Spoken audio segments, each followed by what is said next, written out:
There are, of course, institutions that have sought to promote unity in a broad cultural sense. Great empires could rule large, differentiated landscapes with very small bureaucracies because they had enduring systems of shared values.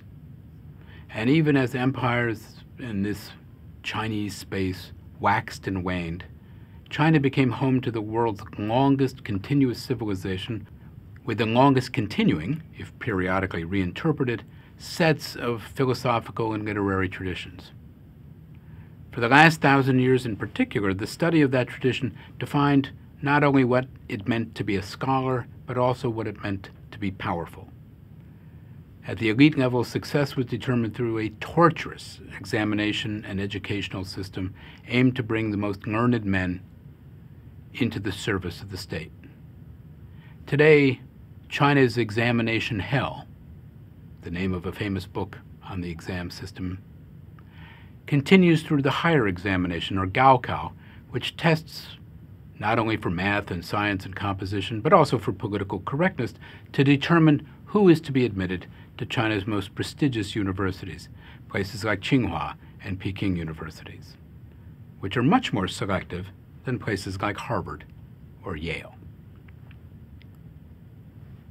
For commoners, the common cultural denomination has often been called Confucianism, a term that's much too general to capture its multiple traditions, a term that implies something that has at its core sought social and political harmony by adhering to moral principle, and perhaps more importantly, proper conduct according to one's status. Until the 20th century, this meant a hierarchy of ruler over ruled, elite over commoner, elder over younger, male over female. And under communist rule, when for a time Chairman Mao's Little Red Book replaced the Confucian classics, the labels changed, at least in principle.